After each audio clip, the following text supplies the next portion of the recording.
Good evening, everybody. Welcome to another episode of Sawdust Talk. Festool. What are they coming out with tomorrow? I don't know. I'm not 100% sure what they came out with today, but I'm sure it was cool. We have an awesome guest for you guys tonight. We've got Paul from 1116 Woodworks. Really excited to see him. We've got Bernie. We have Kamani, both helping co-host. It's going to be good. Is it going to be inappropriate? I don't know. I hope you signed your adult-only waivers for the episode, but let's get into it, see what happens. Let's pile everybody in. As I'm doing that, we want to thank our sponsors, George Supply Co. and Surf Prep. They're great. If you need a sander, Surf Prep makes terrible toilet paper, but they make really great sanders. So let's get everybody in.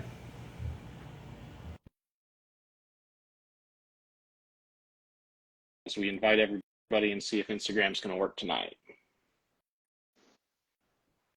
Hey, what's up, buddy? My man, how you doing today? Good, man. Can you hear me good? I can hear you great. Perfect. First time I'm trying headphones. It was like 8:59 and a half, and I realized that I have like 30 pairs of headphones and none of them were where they're supposed to be, so I was like sprinting outside to get mine. Nice. Kamani, what's up, buddy? What is going on? So I realized the last time I hosted was freaking April. Oh, wow. And I was going to say, I think I did not have this thing. Paul, my man, how you doing? What's up, guys?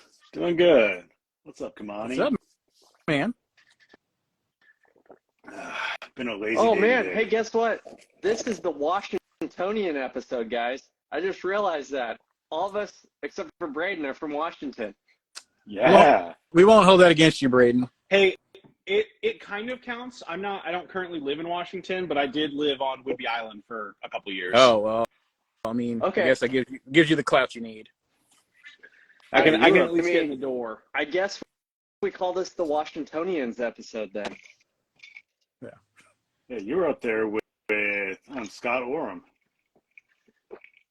Dad It Yourself, DIY. He's up in Woodby.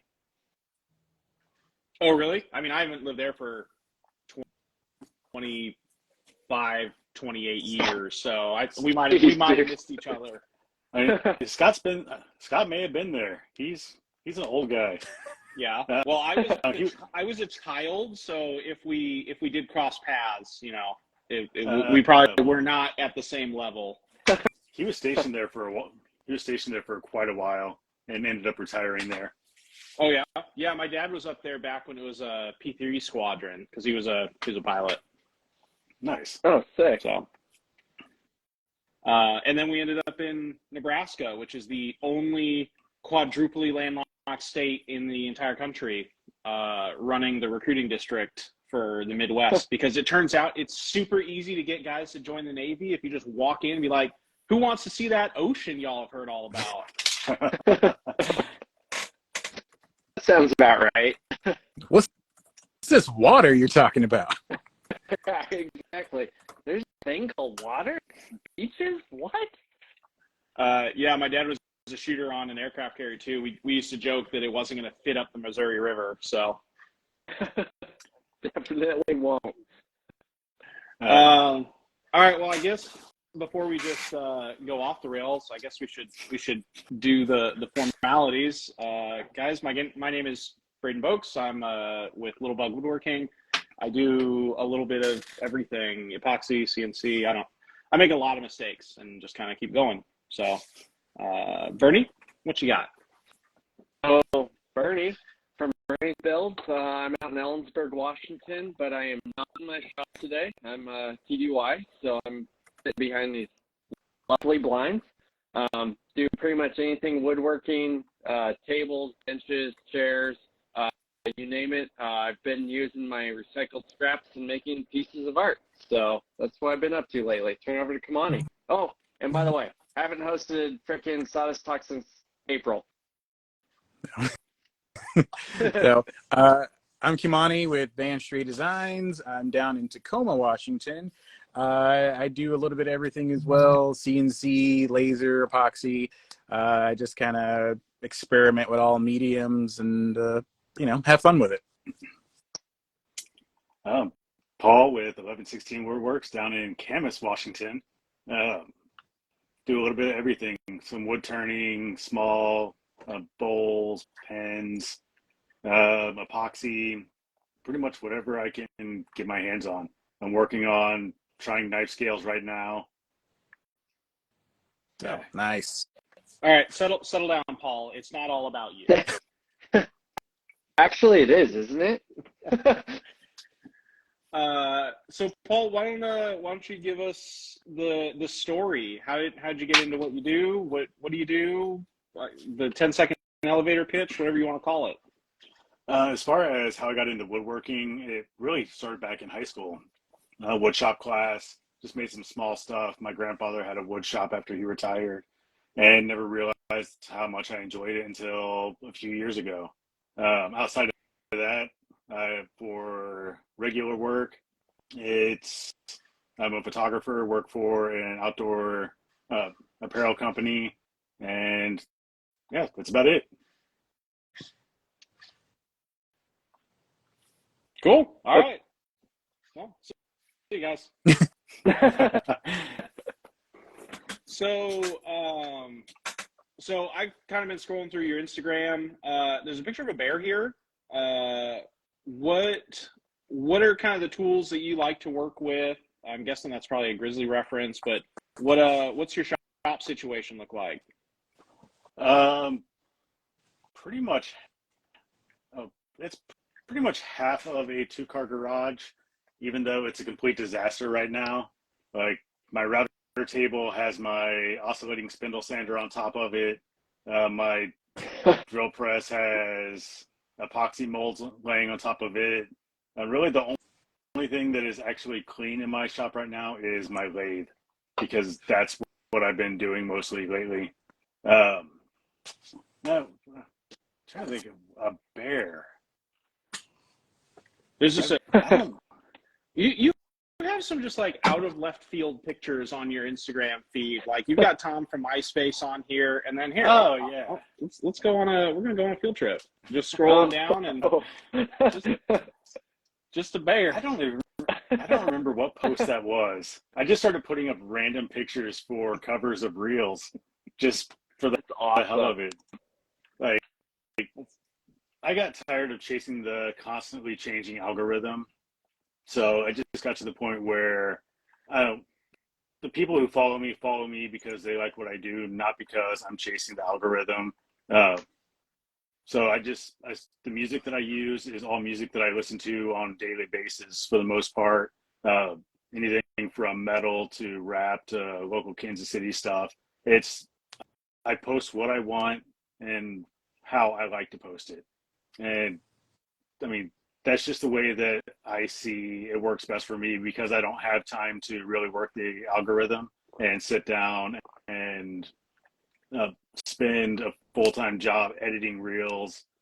Like, maybe one day I'd like to do that, but I started getting burnt out.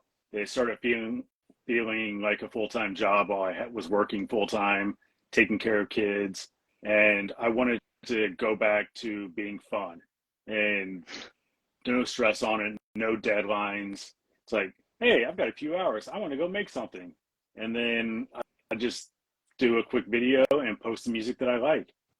And surprisingly, a lot more people than I expected appreciate the music. That's awesome. What do you think has been the best song that you've used so far? I'm constantly looking for the next viral hit. It's kind of hit and miss. I mean, I think it was a song that I used from Bury Your Dead, that got quite a lot of views on it. But man, I'd have to look. I had one. Oh, that was a stupid reel though, but that had like 25,000 views and like 400 or 500 likes on it, and all The it was stupid reels. It really was. It was just twisting the rubber tip off of a screw end. It's so bizarre. The stupid reels are the ones that like get the most views, or things that freaking collapse or like intrigue people. It's insane. I don't understand half of it.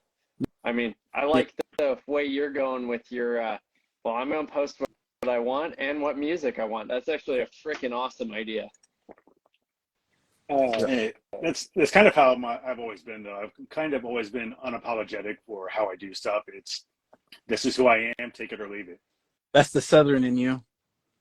And the Midwest in me. So because I can't stay for the entire show, I'm gonna do a bit of fanboying on Paul a little bit because I have a mini Paul shrine developing in my shop. So Paul and I apparently have crossed paths multiple times across our lifespan because I used to live in Georgia and South Carolina. Paul also lived in Georgia and South Carolina. Roughly about the same times, we just were in different parts of the states and never met each other. So and then we're both photographers. So when we found all this out, we were like, all right, well, I guess we're buddies now. And he made me this. Oh, So sick. That is his awesome. epoxy projects. And because our other fellow Turner is not available tonight, Paul also made me this mallet. Ooh. Whoa. So Okay, that little mallet's epoxy, awesome. yeah, a little epoxy in there. And this was a like unexpected collabo project because another fellow Washingtonian named Kevin was moving, and he gave me a large amount of his wood scraps. And he'd gotten a lot of like nice maple burl and just a whole bunch of like good turning material. And I was like, this is awesome. I don't turn. And so on a trip down to Portland, I met up with Paul and gave him all of my turning material, and in turn, he Cool. made this for me. So That's yeah, awesome. just wanted to just showcase. I know he doesn't have much of a shrine in his closet, so I wanted to be able to showcase some of the stuff he's done recently that may not get as much shine on his Instagram page. Uh, that was a Awesome. fun one. I mean, because of the spalting was so serious in it, and whenever I turned the handle, it was a little bit tighter than I expected for a pressure fit, and ended up splitting all the way down one of the spalt lines. So I went through, epoxied it with a gold epoxy. So there's a little gold line that goes through it all the way. Oh, that's super cool. Was that walnut or what is that? Is that salted maple or? Spalted maple. Okay, that's super sick, man. So do you, I mean, epoxy pour it first and then get it stabilized and then turn it, or how'd you do that? It was actually given to me stabilized already. And Oh, then I nice. went through, just taped up one of the ends of it that had some inclusions and Mm-hmm. did an epoxy with that. Used a color shift pigment from Eye Candy that I really liked. And then, yeah, it turned out really good once I got it put back together. Well, That's awesome. it's great. I haven't had a project recently where I could really like take a whack at it, so it's sitting in my maker shrine corner with all the other makery pieces that I've gotten along the way. So, but yeah, wanted to definitely show that off before I had to go because I personally don't have any questions for Paul because I mean we went through our whole history once we found out that we've crossed paths so many times. So I will leave the question and answer round to you guys, but I'm gonna hang around for a few more minutes, and then I believe Katrina is gonna step up. So we're keeping Washington in the house. We're just going Yeah. further. Yeah, So it's funny. I think Sawdust Talk is rotated from Missouri centric to Washington centric, and I'll take it. Yeah, yeah. I'm gonna have to. I don't know. We're gonna have to add like 18 more co-hosts that we all fight for, and I'm gonna have to rebuff that central time zone. So I Hey, as mean, long as they're from Washington, we're good. yeah, yeah. I mean, Central Washington. There you go. Yeah, I can we'll find. there represent you go. Washington and the Midwest. I mean, I'm from Missouri, so Come on, it's interesting that you bring up you and Paul's like friendship that you guys have before, because I finally read the description from that grizzly bear that's posted on your page, and it's a reel about your joiner that you picked up from Kamani. The little that's grizzly awesome. joiner. Yeah, that thing is. I put that thing to work, and it's still holding up great. I'm actually running through a bunch of that sapele that I got from Cam over Blacktail, so I can do I think I'm going to do a 2-inch ingrain sapele butcher block. Oh, sweet. So what's How far been one of the hard... Oh, no, go ahead. Sorry, Braden. Go ahead, dude. Go ahead, dude. I was going to say, so what has been one of the hardest tools for you to kind of learn how to figure out how to use? Oh, honestly, my laser's been kind of a pain in the butt. I mean, it's just it's nothing big. It's just one of the Orzer Laser Masters, or the Laser Master 2, and it's really just because I don't have the bandwidth going in my head right now to try to really sit down and figure out the Lightburn program, how it should be, because I've got so many other things going through my head with my day job. Because I mean, working in media, I've got the entire Adobe suite, Capture One, everything for editing. It's just nonstop through my head. And right now I've got 4 charcuterie boards on top of my laser because I just don't have the bandwidth to deal with it right now. Fair enough. Other than that, yeah, I think that's really the one that's been the biggest pain for me. I picked up my lathe pretty easily, and other than I need to rebuild a table saw that I've got in my shop so I can get rid of my little Ryobi, but that's an upcoming project. But yeah, really the laser has been the pain in my butt for the most part. Hey, Paul, you got any free space in your shop? I know it's pretty well packed in there, but about yay wide, yay deep. Just I got some stuff in here that I might not need soon. Hey, and if I had the money, I would make space. Yeah. Oh, well, we could talk about that off camera. I'll keep you posted on things. But I have a feeling I know what you're talking about.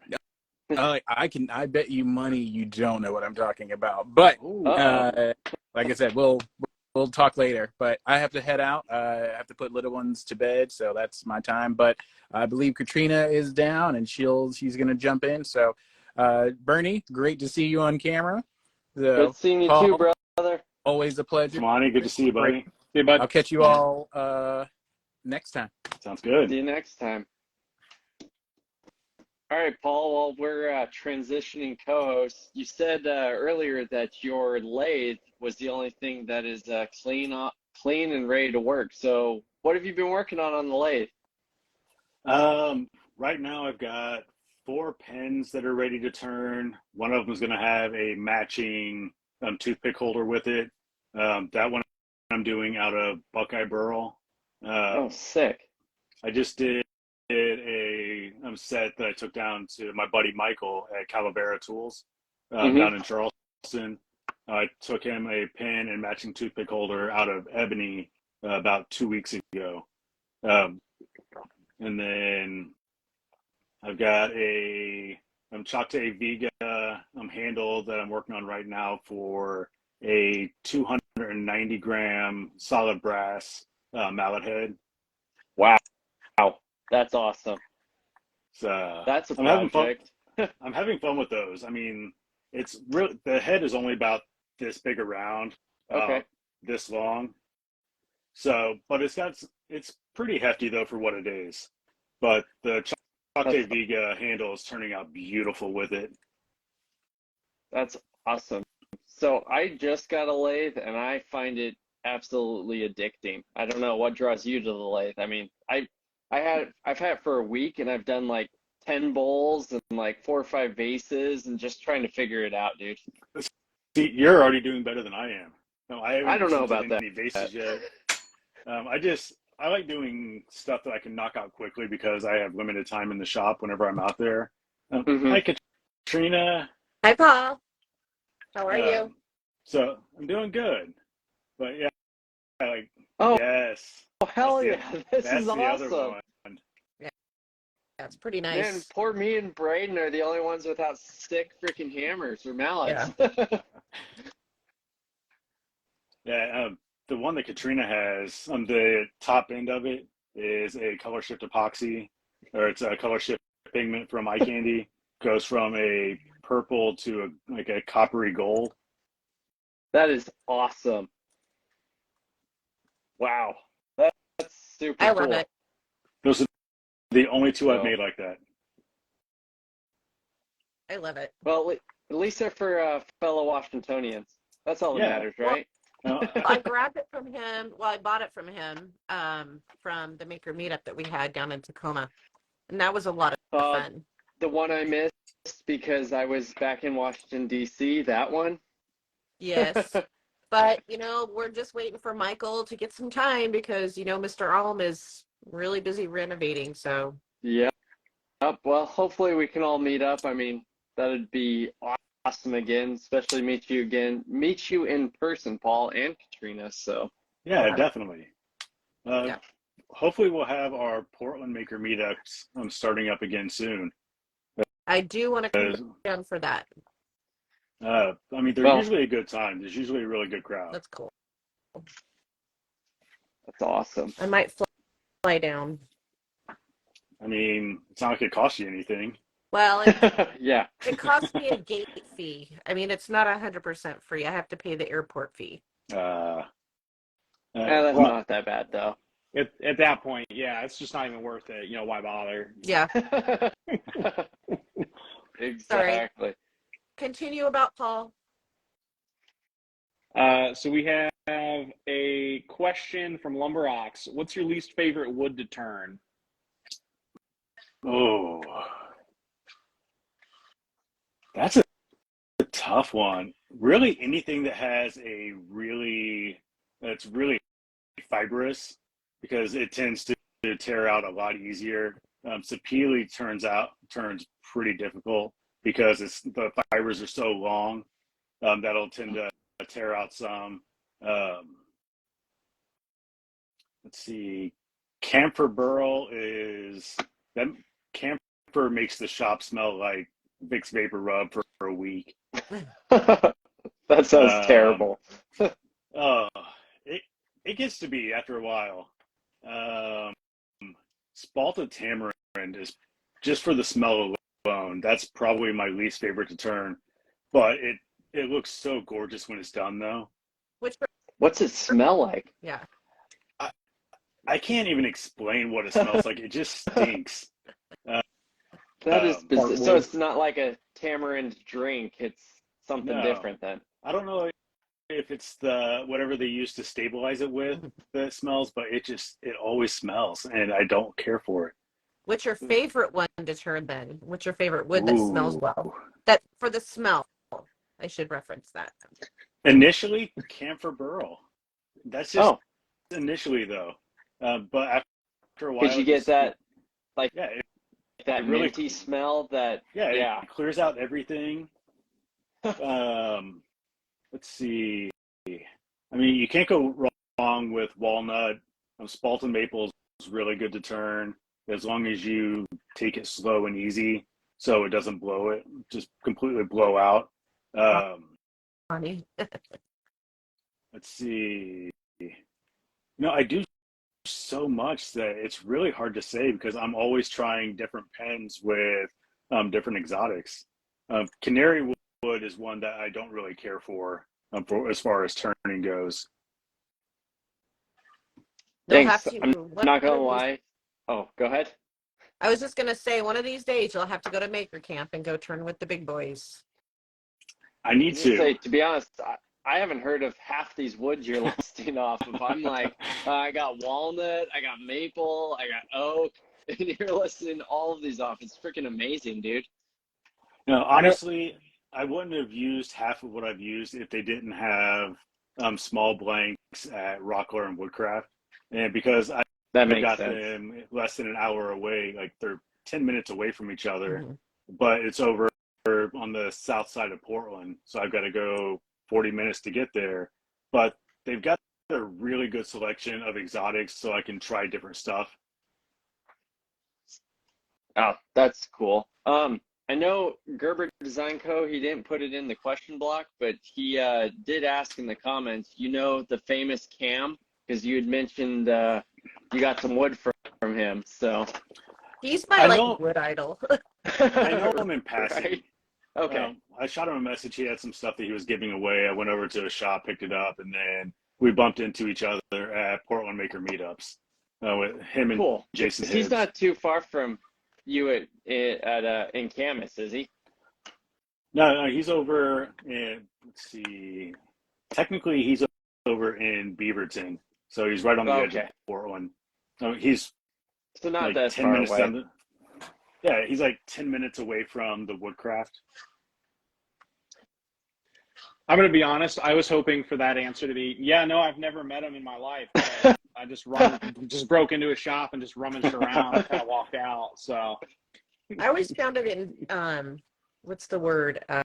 Intimidating to go and approach some of those bigger accounts, not as an arrogant thing, just because their vocabulary and their knowledge is so much more than me. And so I get a little, yeah, I don't need to talk to them. I'll embarrass myself. But The not way only their knowledge in of like woodworking, but also their knowledge in like social media and all the Mhm. platforms. And it's like, holy freaking cow. And like most of these guys started with iPhones in their garage and they just figured it out. Much like the a lot of rest these of guys, us. a lot of these guys still are iPhones in their shops. Yeah, Uh, true. Good point. I met Cam at Workbench Con. I don't remember what it was, like what specifically he said, but we met at a bar after the event, in the evening. And the first thing out of his mouth, he roasted my mom. Like first time I Whoa. ever met him, and he just immediately dropped like some mom joke or something on me, and then immediately turned around and was like, "Can I buy you a beer?" I'm like, "I don't. This just happened. Nobody's gonna believe it's ever happened to me." But I just got roasted by Cam Brady by Cam from Blacktail, and this is Crazy. everything I ever dreamed it would be. So That's awesome. So Paul, what projects are you working on? I know you've already mentioned pins and whatnot, but is there anything specific you got planned coming up, or anything that you're that's on a workbench that's in the middle of or in progress?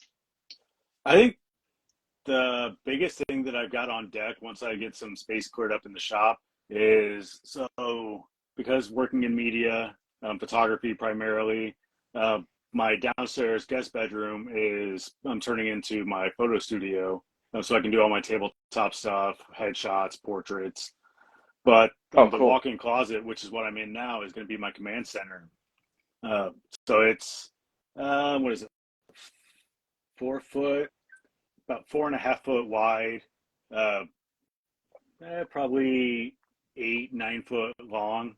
But I'm going to do a wall-to-wall floating desktop in here. I've got sweet.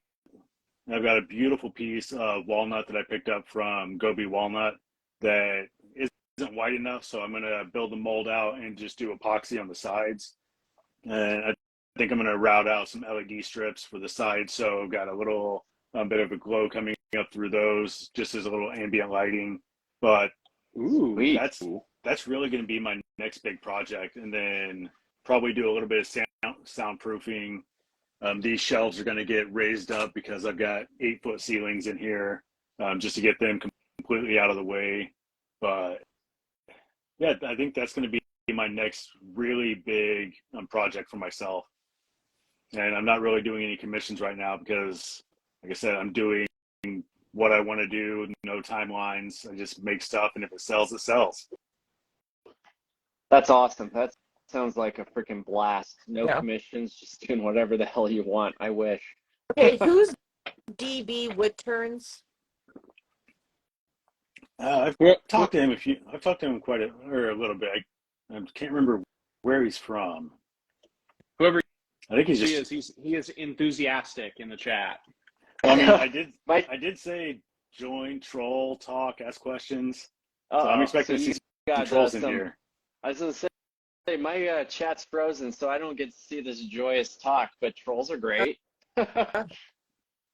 Uh, um, so okay. So with your photography background, have you found that there's a difference, like in product photography versus what you do for your job? Do you have any advice for how to take good product shots? Because that's one of my Yes. worst Good parts, and I have question. a photography background, and I just can't take a good picture of a cutting board to save my life. I mean, for my day job, I work in e-com, so it's mostly product anyways. It's usually product on white or on model on white background. Really what it comes down to is, I mean, it depends on what you're going for. If you're going for a more natural, you just got to find something to give a little bit of contrast to whatever you're photographing. But lighting is the big thing, That's especially if you're struggle at. working indoors. Lighting is going to be your biggest friend, especially if you're using a DSLR to photograph whatever you're doing. Learn how to use strobes. Like at the club, like take my stuff downtown on weekends and just. Oh yeah. Strobes are just flashes, studio flashes. I mean, honestly, you can get a good one for like my flash point is, I think I got that for about $200. I mean, so for a couple $100, like I mean, $500, you can have two decent studio lights, and then you got. As far as my tabletop setup goes, it's janky. I mean, it doesn't have to look good if it gets the results that you need. Like I've got for anything that I'm doing on white, it's a white piece of foam core laying down, a white piece of foam core on the back, and a white piece of foam core on the side for a bounce. Then I've got one light coming in from the side, one coming from the top. That's it. Dang, that's pretty simple setup. Yeah. It really is. The only modifiers that I'm using is a softbox with a grid on my strobe from the top just to soften the light and spread it out. And then my strobe to camera left has a reflector with a grid on it, which kind of does the same thing, but not as drastic. Dang. Oh, sorry, go ahead. Oh, I was gonna say, Gerber Design Co. kind of along with these same questions or your answers, or what camera setup are you running to go along with that? I mean, my camera is professional level because I use it for work. Yep. I use a Nikon D810. It's a full frame camera, not the cheapest, but you can still get the same results using a crop sensor. And the only difference is between full frame and crop sensor is the size of the image. So what you're seeing in camera on a crop sensor isn't necessarily the image that you're going to get. You're going to lose some of the space on top, bottom, and sides. But if you're shooting a little bit wider, you can just crop in. I think that's one thing a lot of people really get frustrated with is they're trying to get everything in camera, and they're trying to get the crop that they want in camera, and then when they don't get it, they start getting frustrated, and really just pull back a little bit and crop in afterwards. And there was a follow-up question that if you have any suggestions for pictures of tables, and I'm going to modify that to other larger pieces. And this lumber axis, I primarily don't do large furniture, and pictures are always hard to capture. I mean, stuff like that it gets a little more tricky because you really got to have the space for it. Like if you have what I've seen people do is just use their own living room. They'll set up space, like if it's a dining room table, they'll do it in their kitchen or wherever their dining room table is. They'll slide that out, put that one in, set it up how they want, and then photograph it there because you've got a place for it. If it's a coffee table, put it in your living room. Just make sure that you've cleaned up the area around it to make it look like you would want it to see on your website. Here we go. Now I got to clean. As I say, that seems like such a simple solution, but it's almost so obvious. Use your own freaking house.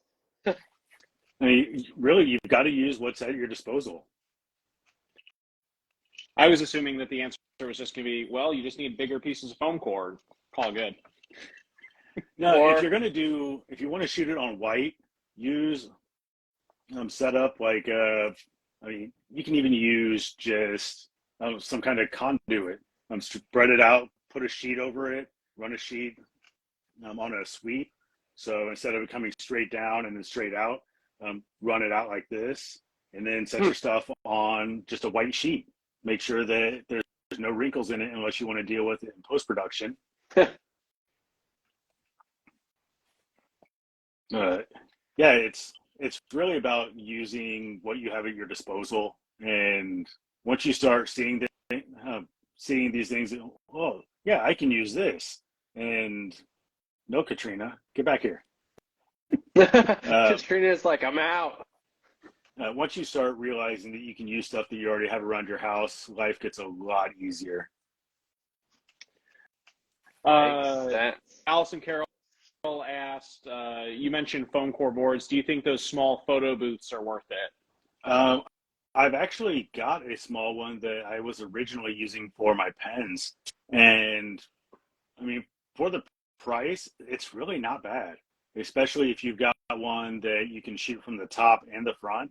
I mean, it's a consistent light source.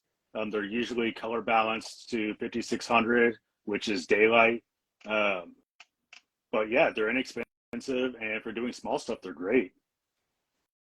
So do you sell a lot of your pins, or do you like give them as gifts, or are they commissions, or you just make them for fun and then post them? I mean, what's the plan with those? A little bit of both. I'll just throw a bunch of pins together, and then if I'll post them up online, if they don't sell, then if somebody does like a maker trade or something, then I throw a pin in as a bonus. I give them to family members, giving some to my kids to give to their teachers. Oh, cool. Do you have like cups of pens that are just like chock full of your own pens around the house too? Surprisingly, no.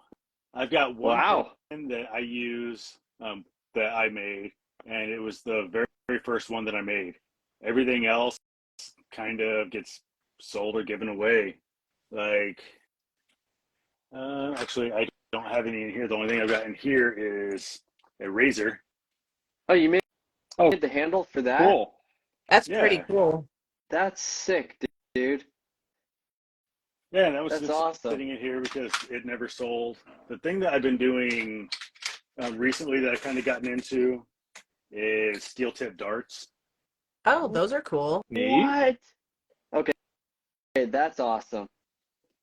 Yeah, that one is Buckeye Burl. This one is African Blackwood. Oh, that's pretty. That And one's then this super one cool, this one glows in the dark. Oh, that's cool. Is it got epoxy in it? Did you use glow in the it's dark epoxy, or? This one is a blank from Moonstones. They do a bunch of different color glow in the dark blanks. And Can we?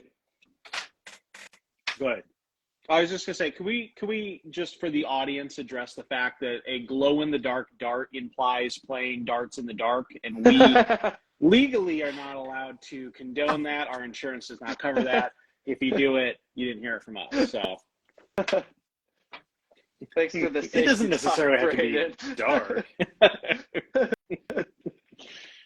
The light of the glow in the dark darts doesn't count. It's still dark. Oh, that's awesome. No, it was just something that I was playing with, just because they're so difficult to bring the weight up to what the industry standard is for steel tip darts, because most people play with 25-gram darts, and the tube inside of them is packed with a lead wool, and just there's only so much space. I mean, you got this much space to try to pack the lead wool in, and it's just too difficult to get it up to that 25 gram point.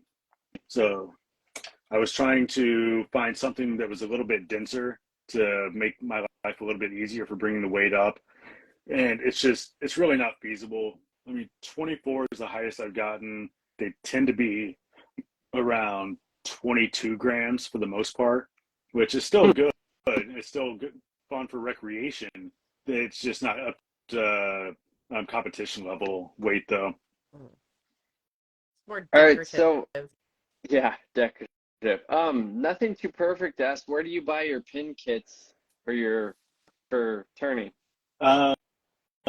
The kits I typically just buy at Woodcraft or Rockler. I do use Penn State Industries for some stuff because, like, whenever I'm doing law enforcement pins, the kits from Rockler just are, to be blunt, they're cheap. Recreational. Yeah. The last one that I did was a commission from my buddy Sergeant Solo, and the kit that I used was a lot heftier. Everything was actually etched into the kit, so it was just a lot nicer all around. And I think that I'm going to be using that kit from now on, even though it's more expensive. And where was that kit from? That was from Penn State Industries. And okay. I'm assuming that by the higher quality part, you're talking about like the cartridge and the tip and all of that, not necessarily the material that you're turning. Yeah, the body itself. Was that because what you wanted, Nancy? Because I choose what I'm going to do for the body of it, which with all my law enforcement pens, I use a thin blue line blank, and then just line it up to where it comes straight down. Do you pour that blank yourself, or do you buy those blanks, the thin blue line blanks? I buy those. Okay. I'd like to learn to turn them or to actually cast them. I just don't have the means to do that right now. Same thing with my thin red line for my firefighter pens. I've got one right now that's pretty hefty as far as weight goes, but it's a really cool pen. Like the clicking mechanism is the axe on the top of it, and the axe actually raises up to click. Oh, nice. So, and you've been turning a bunch of pins. Like, have you done rings or like wedding rings or stuff? Because I've seen people turn stuff that small before as well. Have you tried that? I haven't tried that yet. I keep eyeing the kits to do it every time I go into Rockler. I just haven't had to haven't pulled the trigger on it yet. I think it would be fun to learn and just teach myself how to do it. And that's one of my other things is I've got ADHD, so like I see something, I'm like, oh, I want to try that, and then I'll try it. I'll teach myself how to do it right, and then I kind of get done with it and go back to doing what I like doing. Yeah, I find myself like I'll start a project like the same freaking day, and then I'll go start something else because I'm like, I don't want to work on this. It's terrible. Oh, definitely. That's how all of my shop counters are. I'm glad I'm given up the only one. No, I've given up trying to clean this place because it's that little project, that's waiting for that project, but that project has to be done so I get to that tool, so I gotta get that project. But pretty much. Yeah, I've got epoxy stuff that I'm figuring out back here. I've got a shop at a horse stable, so I'm trying to figure out like the classic, to quote Bo Burnham, white woman's Instagram, horse Midwestern autumn type decoration stuff. So I've got like pumpkins and pickup trucks. Oh my God. Nothing says Omaha like pumpkins and pickup trucks. Hey, exactly. I'm proud of this one. So this material is thick enough that I carved autumn, but I'm going to sell it and you're going to get a 2-for-1 because you also have a Christmas tree. That's what I make. I make painted signs like that. Nice. That I customize for people. That's awesome, dude. I've done a few signs, but it was all done on the laser, and then I cleaned it out and then filled with epoxy. The That's laser? You shouldn't do that. Well, I did it. no laser the acrylic or the epoxy. That's what I'm doing. Yeah. One of these days, I'll have a big boy shop and have a CNC and all the fun toys. Until then, I'll make it work with what I have.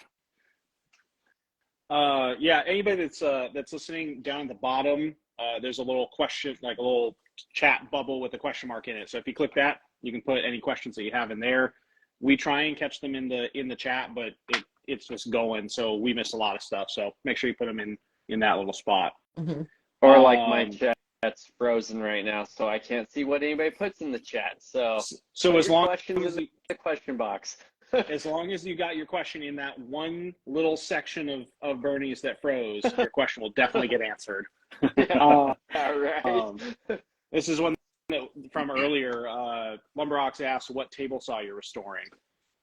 I've got an old, I think I looked it up, and it was a 72 Craftsman with the cast iron top.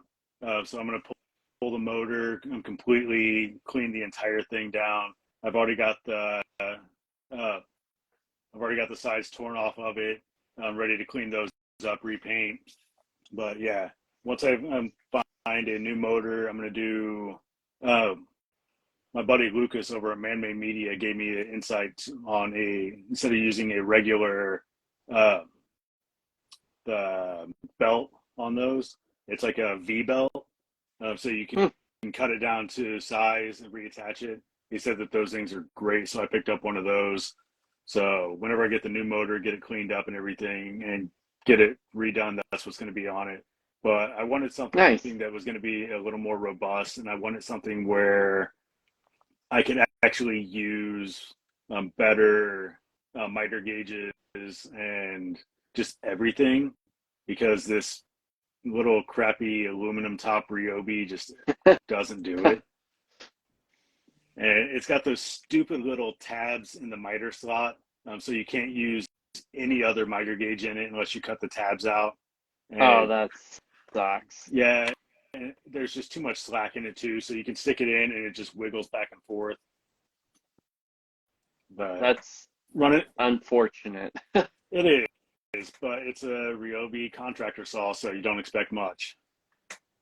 Yeah, exactly. But if it works for what you're using it for, I mean, you can get by with it until you finish restoring the one you're working on. So yeah, definitely. I mean, I can do rough cuts on it and then just clean them up on the joiner. Yeah. And nice. I mean, I lose a little bit of material doing it that way, but like I said multiple times, I'm using what I have. Yeah. Paul, did you make this? I did. Oh wait, no. This was left behind at the maker meetup, and I don't know who. No, I didn't make that one. Okay. No, that's not a shape that I've done yet. Yeah, it's pretty. It's really pretty. Yeah. I guess that's what Veterans I guess in the maker meetup. Veterans Own Woodworks asks, "What's up with the stash, Bernie?" Oh my gosh, this is Paul's night, not mine. So, long story short, I had a beard going because I was on leave for 2.5 weeks, and my wife was like, "Hey, shave everything but the mustache, see what the kids say," and they were disgusted by it, so I kept it. My husband's not allowed to shave his face. He looks like an idiot without it. Well, I have to because it works. So, still in the Army. By the way, my Army birthday was yesterday, 18 years. So, Congrats. Your Up Army there. your Army career can now sign up for the draft. All right, it's 18 years old. Good point. Can't drink yet, unfortunately. Are you at JBLM? I am now. Yep, I was at Yakima, and then I got PTS over to JBLM on July 1st. So. Oh, nice. We were up there for 2 years. My wife retired back in January. Oh, awesome. Tell her congrats. That's freaking cool. She retired out of JBLM? She actually her last 3 years, she was teaching ROTC at University of Portland. Oh, sweet. Okay, that's So that's where she, actually awesome. technically she did retire out of JBLM because Brigade is up there. Um, Yeah, but eight yeah, eight brigades up there. So yeah. Before that, she was 508 up at JBLM MP. oh, okay, awesome. Yeah, She was on correct. She did correction side pretty much her whole career. I've actually so got a is she buddy out up at there that's the a buddy of mine's the BC up at the 508th now. that is awesome because that's funny. Small world. The 508 just did our evaluation for one of our MP companies that's getting ready to deploy. So Nice. that So he probably the met Lieutenant Colonel Green. name's not familiar, but I am sure we did. So Yeah, that's crazy. Yeah. that's my buddy Rob. He's pushing 20 years as an officer. Before he was an officer, he did 18 enlisted. Oh, Jesus. So he's He's got almost 40 years in the military. wow. I thought 18 was a long time. That is insane. Well, that's super cool. Yeah, I'm not gonna lie. I love JBLM. It is like the best post in the freaking Army. I've been all over the place, but I'm also from Washington, so it's nice being up here. Yep. All right. So military Sawdust talk, I think, starts after this. So I think I'm one of these people that's lost in the conversation. You're good, dude. Allison Carroll asked, when it comes to restorations and table saws, she asked if anybody's tried some of the ceramic coatings, and if so, who thinks what about what? Anybody? I've not tried ceramic coatings yet. I haven't tried any, but I watched Drew from Woodworks. He just had kitchen line break and flood his shop, and it was directly on top of his saw stub. And he used the whatever Cam's ceramic coating and like treatment stuff is, and there's some figuring in the cast iron, but it cleaned it up. Like I think everybody thought it was a goner and cleaned up all right. Is that the picture that was like how I ruined my table saw? Yeah. And it was just rusted Just across orange. the entire top. Yeah. That Okay. was all. I didn't watch the video, but He said he bumped the saturation like just a little, but not enough to where like that is the orange. so that's exact what it actually looked like. Jesus. Yeah. I wouldn't know what to do with that. I hope your table saw poly restoring doesn't look like that. No, I have it no doesn't. It idea what definitely kind. doesn't look like that. I have no idea what kind I have. It's thrashed. I have I have a Delta 10-inch tilting arbor saw. Did anybody see the festival announcement, the cordless portable table saw?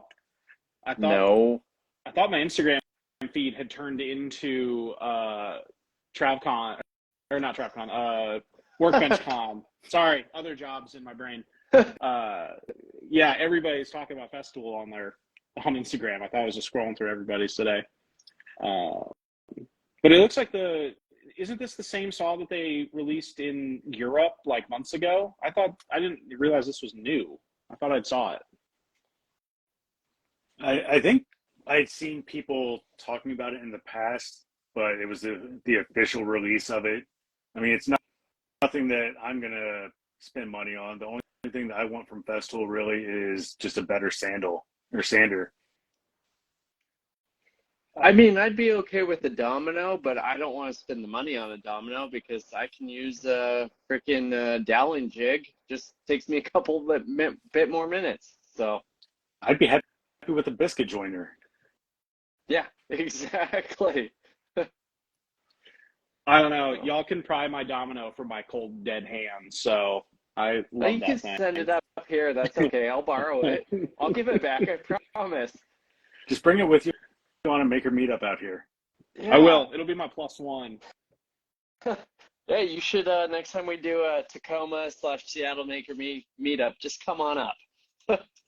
So I just need the invite. I'll make my way up there somehow. I'm Wander in halfway through. part of the planning of the Kentucky meetup that's happening next month. I'm flying to Kentucky for the dang. Kentucky meetup. It'll be fun. That'll be a fun one. Is John putting that on? No, I initiated it when I was at AWFS, and I talked to Tyler from the Southern Craftsman and Matt Peach's wife, a couple of us, so we just connected. Yeah. So All I right. know. Go ahead, dude. No, Go ahead. I was just going to say, so DB Woodturns is adamant that we make sure we get one of his questions, so I wanted to make sure I picked that one. He asked if you guys like walnut. What are your thoughts on walnut? Nope, hate it. Burn it all. Oh, man. Well, wait. Katrina likes Katrina walnut so was little, like- she's just like, I'm out. Okay, I love walnut. I'm sorry, guys. I'm not even going to be an apologetic for this. I love walnut. I'll make freaking anything out of walnut. It looks awesome. Yeah, thank you. Walnut's beautiful. Like I said, that the desktop that I'm doing is one solid piece of black walnut. Perfect.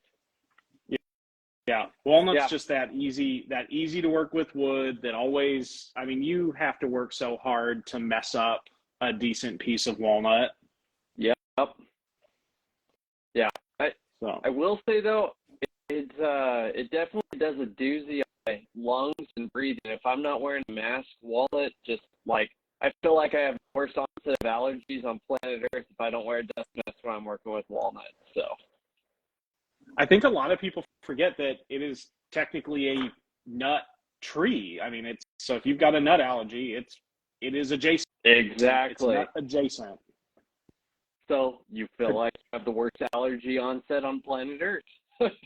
It's all about Paduke. No, I can't stand Paduke. When I go inside and I blow my nose and I just think my brain is melting and bleeding, I can't handle it. Look, Katrina decided to join me in the mustache club. These phones are too sensitive. I was trying to respond to a veteran question about the Kentucky meetup, and I barely touched my screen, and it completely swiped. Dang, that sucks. I was like, well, apparently Katrina hates walnut. See ya. I love walnut. I will not be a party to a conversation about walnut. I love olive wood more than anything, though. I love olive wood. I made a couple end tables and coffee tables out of olive wood. Holy shit, that stuff is amazing. I've done some. Made pins. I've actually did my pizza cutter handle out of olive wood. Sick. So thoughts on olives on pizza?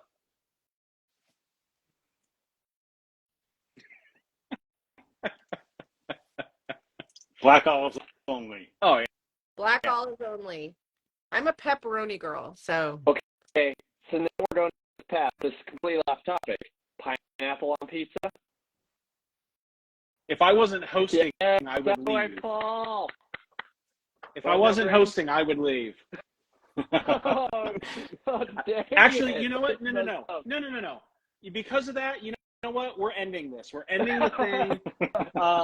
We're done. We are at 9:59. So it's a convenient time for me to storm off into the night. Paul, thank you so much for joining us. It was great getting to know you.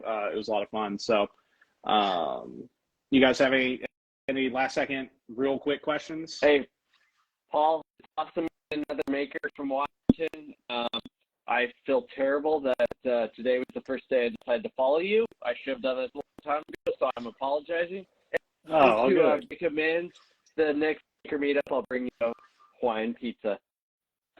Get out of here. All right. Make sure y'all, if you click, there's like a little carrot thing like right here. Make sure you go and follow everybody. You can follow Bernie, follow Katrina, you can follow Paul. Again, thanks so much, Paul. thank you to our sponsors, George Supply Co. and Surf Prep. They're awesome. Katrina is now multicolored. I didn't know you could do that. But everybody have a good night. If you want to listen to past episodes of Sawdust Talk, you can also do that on all of your favorite podcast platforms. I'm not going to list them because there's a whole bunch of them and I can't remember them all. So everybody, good night. I appreciate you having me on, guys. That. Thanks, Paul. Appreciate it, dude. You guys have a good night. All right, let's see if I can end this without killing everything. I hate this part.